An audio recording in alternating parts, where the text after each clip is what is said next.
Are you hearing my brother in the background?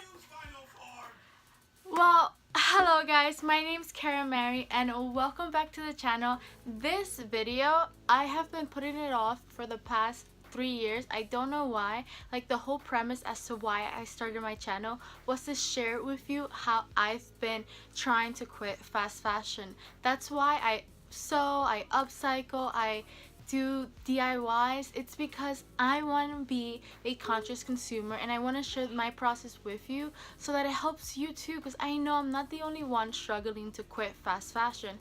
And as a friend, that's why I just want to tell you how I quit fast fashion so that it can help you out with your own process. And hopefully these tips are tips that you can take and grab. Like, there's no exact formula on how to quit because we're all such different individuals, but these are like my most essential, and I feel like that have made the biggest difference because fast fashion is huge. It's a very messy, complicated topic to even discuss. It's like a huge debate too, because you can talk about the environmental impacts that it has, the social side of it, the political side when it comes to businesses, and it's just a bowl of worms that has to be taken one step at a time. And I think that when it comes to really wanting to quit fast fashion, the first thing that you have to do is inform yourself way before you stop quitting, way before you stop saying no to Fashion Nova, Sarah, Forever 21, H&M. Like, way before you stop, just take the time out, watch one documentary a day, and just really inform yourself, because there's so much information out there and it's so big and huge and complicated to even as an individual grasp, that I think that the more you just like dive in and learn is one step closer to quitting.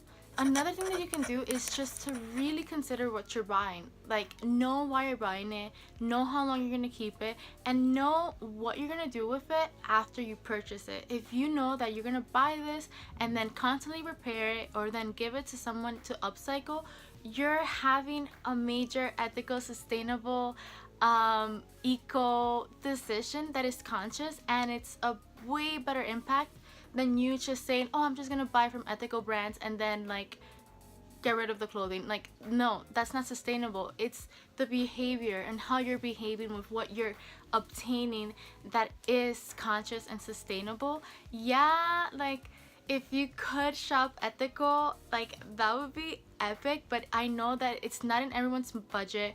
Like, we often go and grab the most inexpensive quick item, and I so totally understand that, and I don't want you to feel like that I'm shaming or like that I am like making you like feel bad. Like, no, because I know I personally felt horrible.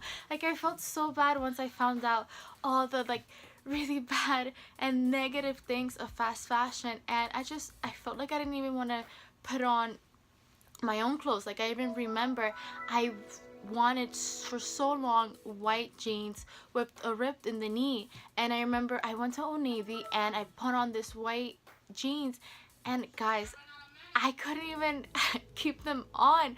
And this might sound ridiculous, but I just think back at all the individuals that are just affected daily by being in a factory, by being exposed to chemicals, dangerous in, like in chemicals and products in their air, in what they touch, in the dyeing process. Like, I picture them when I buy, so I want to make sure that when I purchase something, that it is coming from a brand that is taking consideration the people who are producing for them, like Nisolo. Like, they're an amazing example to look into.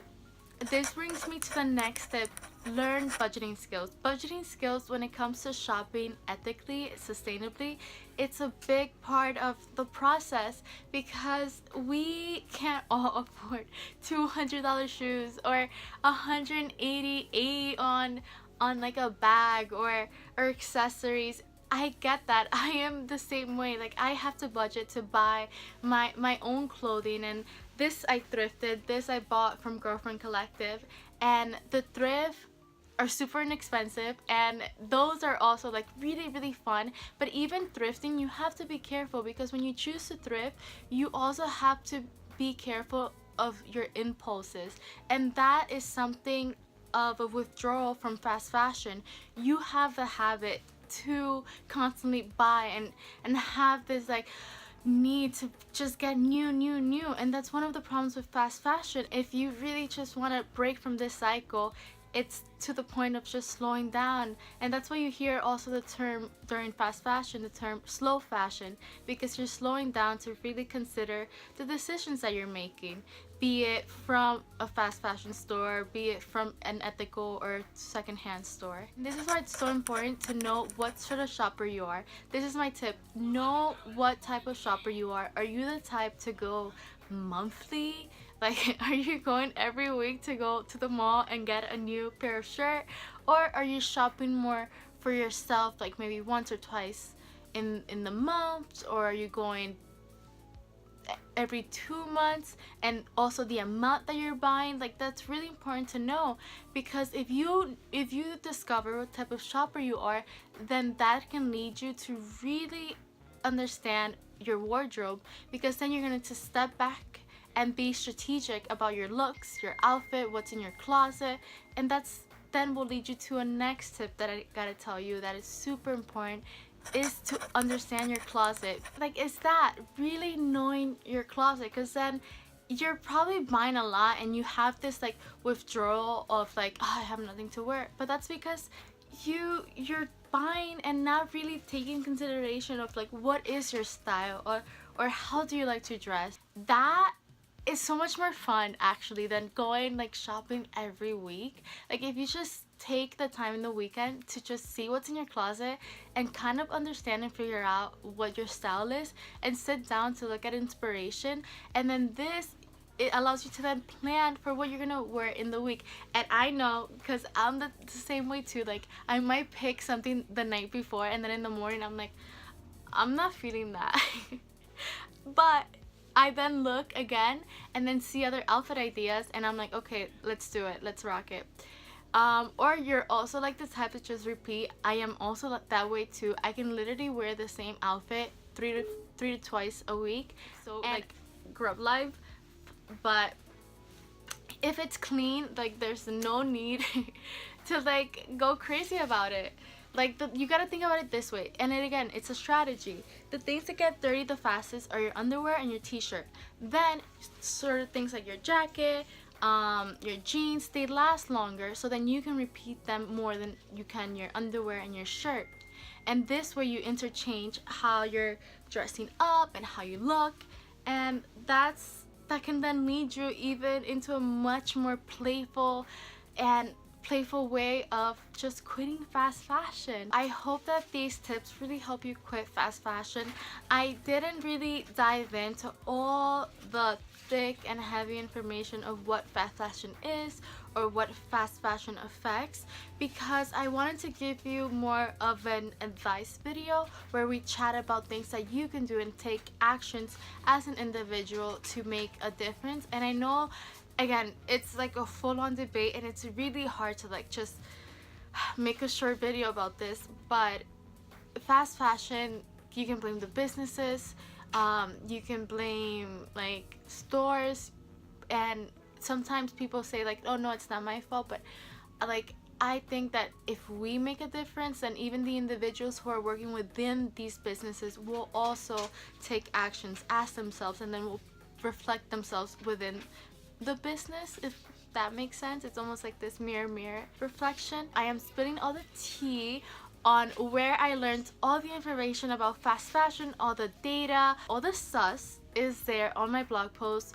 with the information of the documentaries, articles that I have read, that I hope that you as well check out, because they really bring you like a clear and super like precise explanation of what fast fashion does and the effects that it has on us globally. Because even if we don't sort of notice it, like our clothing has a major impact, and that's why I love fashion so much, because I see it from a more conceptual, theoretical way as a representation of our social culture. So it's not even like designing like a garment, like, oh, let me put a pocket there, or let me put this like fabric there. It's much more in depth and like mentally stimulating, if that's your jam. For me it totally is. And yeah, go on there, click right below in the blog post. Don't just watch the video, subscribe, comment, and let's really have a discussion right below in the comments as to how you see fast fashion, what steps you're taking to quit it, and how you've reflected or respond to this information that you're learning. uh, I'm not a serious person, guys. I am very positive and outgoing, and I always, through something negative, I look out to the most sunshining, positive vibe ever. So I know I'm not even like talking to you like a super serious tone, but that's because in my heart I don't like to take things so serious. I believe that if you give it good energy and good vibes, positive things will happen. I take it up in a much more colorful and happy tone. And yeah, I'll see you guys next time. Give the video a like, subscribe for more videos, notifications as to when I upload a new video, and we will see each other next time. Let me know if you like this sit and chat video, because I will most certainly make more if you want to, and make it around topics that you suggest in the comments. Thank you so much.